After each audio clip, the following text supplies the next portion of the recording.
Chapter 23. Magic. Dr. Craven had been waiting some time at the house when they returned to it. He had indeed begun to wonder if it might not be wise to send someone out to explore the garden paths.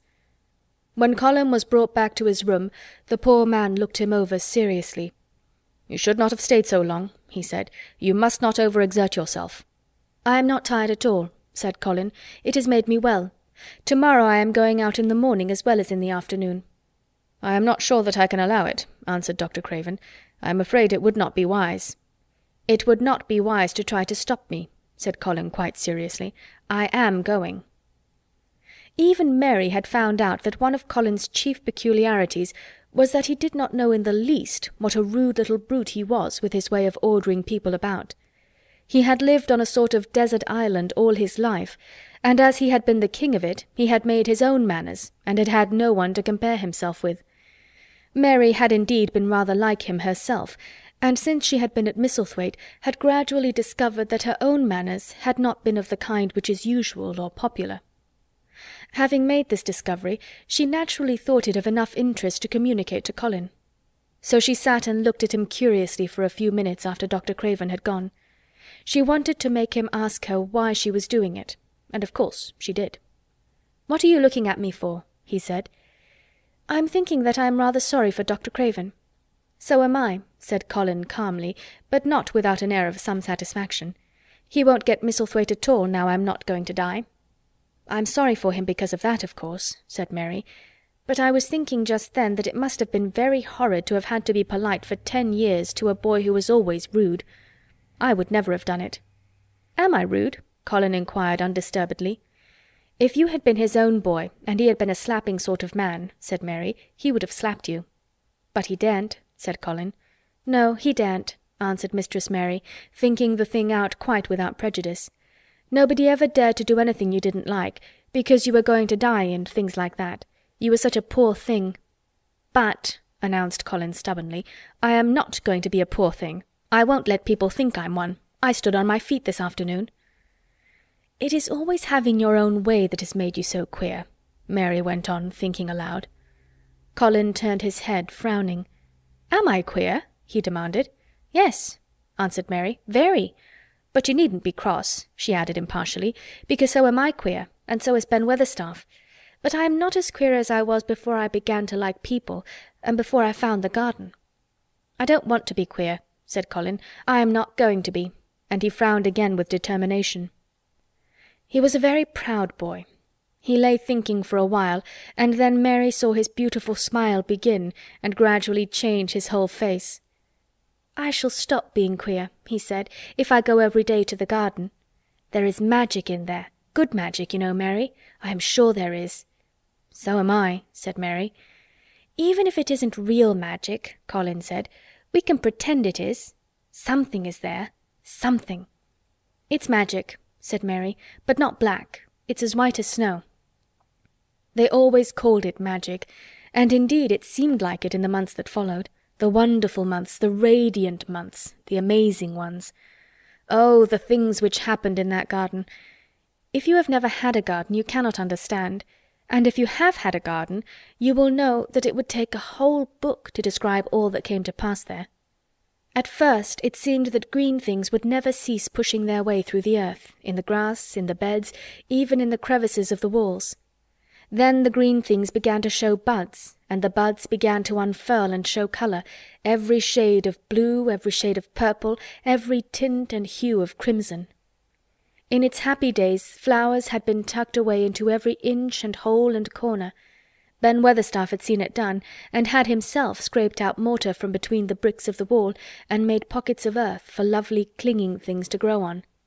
Iris and white lilies rose out of the grass in sheaves, and the green alcoves filled themselves with amazing armies of the blue and white flower lances of tall delphiniums or columbines or campanulas. "She was main fond o' them, she was," Ben Weatherstaff said. "She liked them things as was allus pointing up to the blue sky, she used to tell. Not as she was one of them as looked down on th' earth. Not her. She just loved it, but she said as the blue sky always looked so joyful." The seeds Dickon and Mary had planted grew as if fairies had tended them.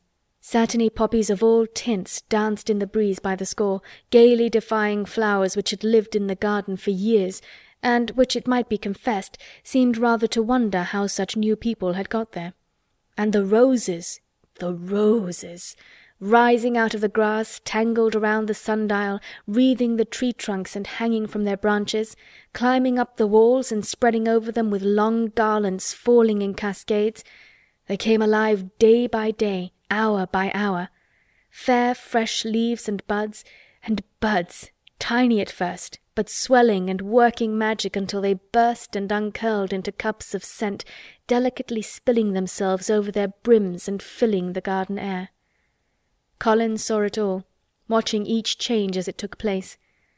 Every morning he was brought out, and every hour of each day when it didn't rain he spent in the garden. Even grey days pleased him.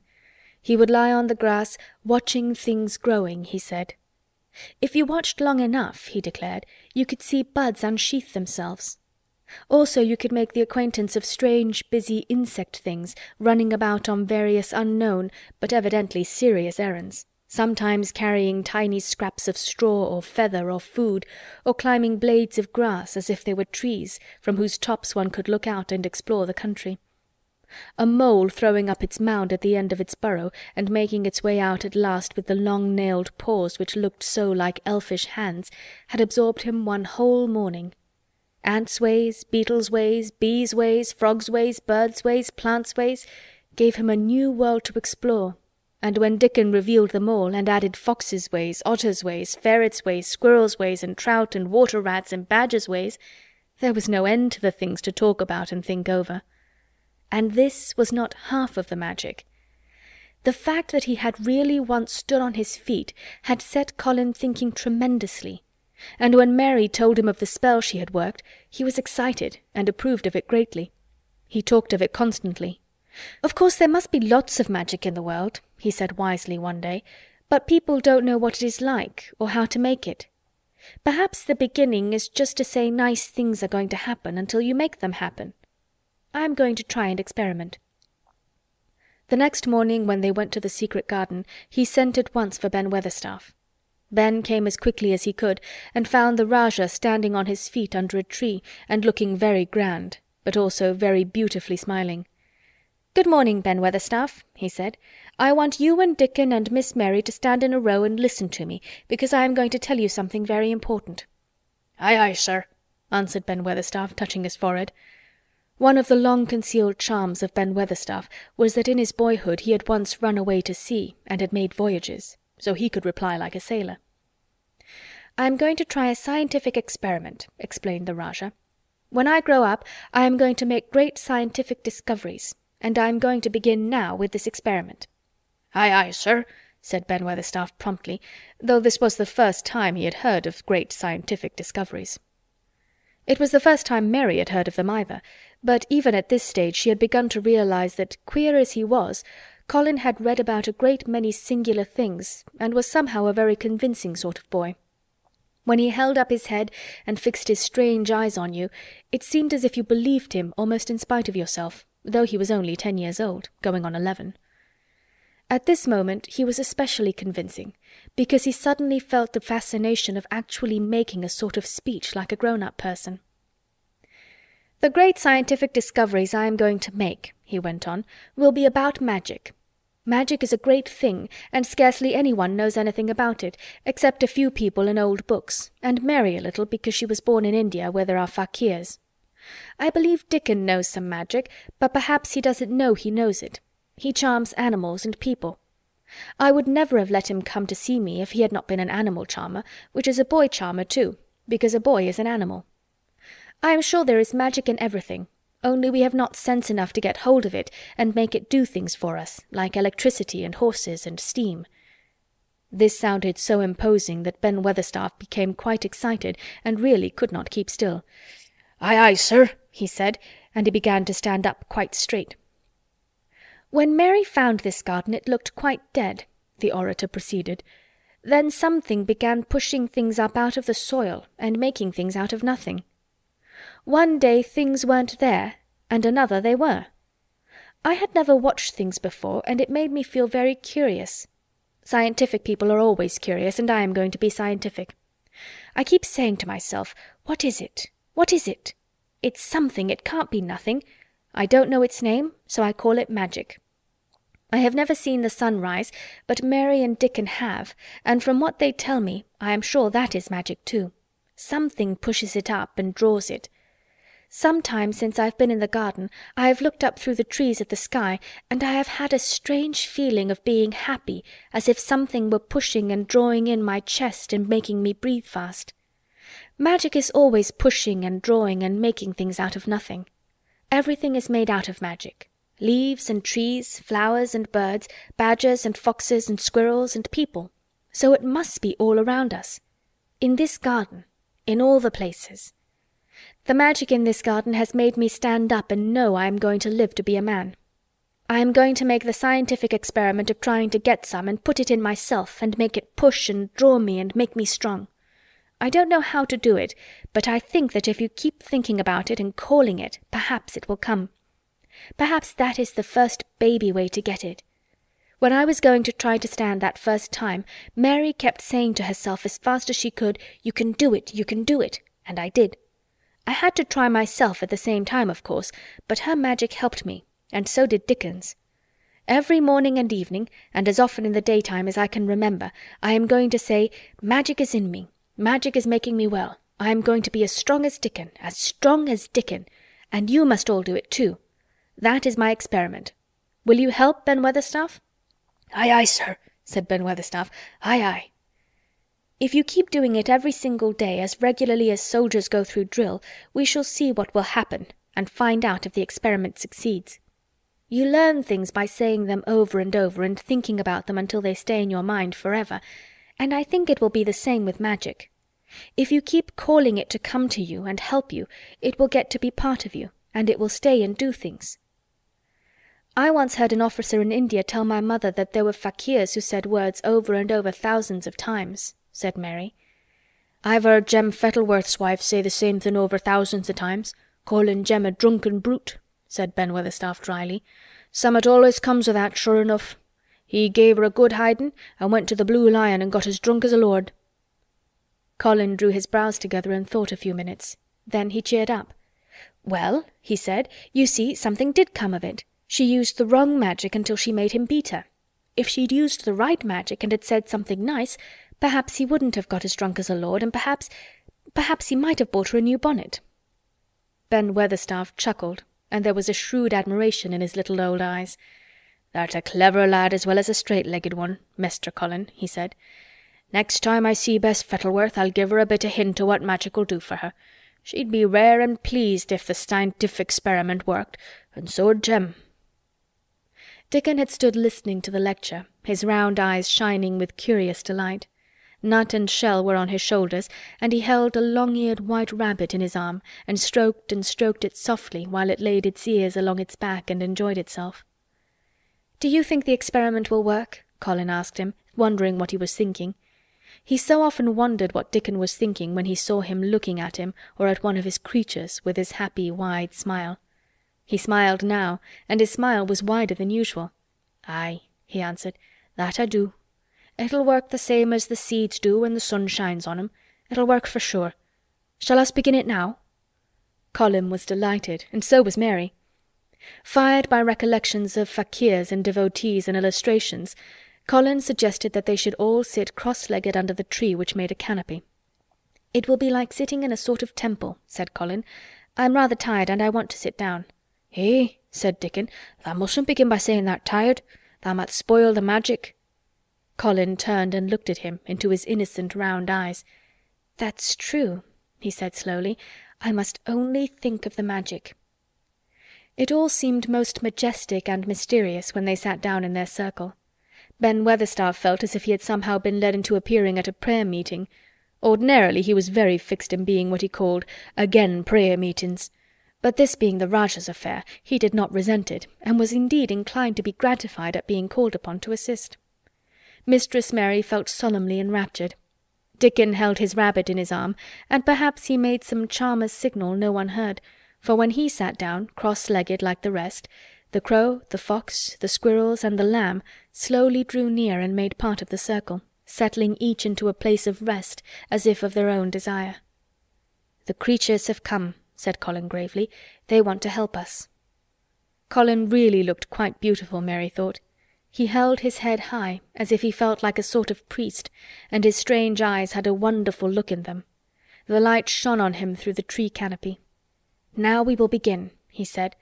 "Shall we sway backward and forward, Mary, as if we were dervishes?" "I canna do no swaying backward and forward," said Ben Weatherstaff. "I've got the rheumatics." "The magic will take them away," said Colin in a high priest tone. "But we won't sway until it has done it. We will only chant." "I canna do no chanting," said Ben Weatherstaff a trifle testily. "They turned me out of the church choir the only time I ever tried it." No one smiled. They were all too much in earnest. Colin's face was not even crossed by a shadow. He was thinking only of the magic. "Then I will chant," he said, and he began, looking like a strange boy spirit. "The sun is shining. The sun is shining. That is the magic. The flowers are growing. The roots are stirring. That is the magic. Being alive is the magic. Being strong is the magic. The magic is in me. The magic is in me. It is in me. It is in me. It's in every one of us. It's in Ben Weatherstaff's back. Magic! Magic! Come and help!" He said it a great many times. Not 1,000 times, but quite a goodly number. Mary listened entranced. She felt as if it were at once queer and beautiful, and she wanted him to go on and on. Ben Weatherstaff began to feel soothed into a sort of dream which was quite agreeable. The humming of the bees in the blossoms mingled with the chanting voice and drowsily melted into a doze. Dickon sat cross-legged with his rabbit asleep on his arm and a hand resting on the lamb's back. Soot had pushed away a squirrel and huddled close to him on his shoulder. The grey film dropped over his eyes. At last Colin stopped. "Now I am going to walk around the garden," he announced. Ben Weatherstaff's head had just dropped forward, and he lifted it with a jerk. "You have been asleep," said Colin. "Now to the sort," mumbled Ben. "The sermon was good enow, but I'm bound to get out afore the collection." He was not quite awake yet. "You're not in church," said Colin. "Not me," said Ben, straightening himself. "Who said I were? I heard every bit of it. You said the magic was in my back. The doctor calls it rheumatics." The Rajah waved his hand. "That was the wrong magic," he said. "You will get better. You have my permission to go to your work, but come back tomorrow." "I'd like to see thee walk around the garden," grunted Ben. It was not an unfriendly grunt, but it was a grunt. In fact, being a stubborn old party and not having entire faith in magic, he had made up his mind that if he were sent away he would climb his ladder and look over the wall so that he might be ready to hobble back if there were any stumbling. The Rajah did not object to his staying, and so the procession was formed. It really did look like a procession. Colin was at its head with Dickon on one side and Mary on the other. Ben Weatherstaff walked behind, and the creatures trailed after them, the lamb and the fox cub keeping close to Dickon, the white rabbit hopping along or stopping to nibble, and Soot following with the solemnity of a person who felt himself in charge. It was a procession which moved slowly but with dignity. Every few yards it stopped to rest. Colin leaned on Dickon's arm, and privately Ben Weatherstaff kept a sharp lookout, but now and then Colin took his hand away from its support and walked a few steps alone. His head was held up all the time, and he looked very grand. "The magic is in me," he kept saying. "The magic is making me strong. I can feel it. I can feel it." It seemed very certain that something was upholding and uplifting him. He sat on the seats in the alcoves, and once or twice he sat down on the grass, and several times he paused in the path and leaned on Dickon, but he would not give up until he had gone all around the garden. When he returned to the canopy tree, his cheeks were flushed, and he looked triumphant. "I did it! The magic worked!" he cried. "That is my first scientific discovery." "What will Dr. Craven say?" broke out Mary. "He won't say anything," Colin answered, "because he will not be told. This is to be the biggest secret of all. No one is to know anything about it until I have grown so strong that I can walk and run like any other boy. I shall come here every day in my chair, and I shall be taken back in it. I won't have people whispering and asking questions, and I won't let my father hear about it until the experiment has quite succeeded. Then, sometime when he comes back to Misselthwaite, I shall just walk into his study and say, 'Here I am like any other boy. I am quite well, and I shall live to be a man. It has to be done by a scientific experiment.'" "He will think he is in a dream," cried Mary. "He won't believe his eyes." Colin flushed triumphantly. He had made himself believe that he was going to get well, which was really more than half the battle, if he had been aware of it. And the thought which stimulated him more than any other was this imagining what his father would look like when he saw that he had a son who was as straight and strong as other fathers' sons. One of his darkest miseries in the unhealthy, morbid past days had been his hatred of being a sickly, weak-backed boy whose father was afraid to look at him. "He'll be obliged to believe them," he said. "One of the things I am going to do after the magic works, and before I begin to make scientific discoveries, is to be an athlete." "We shall have thee taken to boxing in a week or so," said Ben Weatherstaff. "Thou'lt end wi' winning the belt and being champion prize fighter of all England." Colin fixed his eyes on him sternly. "Weatherstaff," he said, "that is disrespectful. You must not take liberties because you are in the secret. However much the magic works, I shall not be a prize fighter. I shall be a scientific discoverer." Ax pardon, sir," answered Ben, touching his forehead in salute. "I ought to have seed it wasn't a joking matter." But his eyes twinkled, and secretly he was immensely pleased. He really did not mind being snubbed, since the snubbing meant that the lad was gaining strength and spirit. End of chapter 23.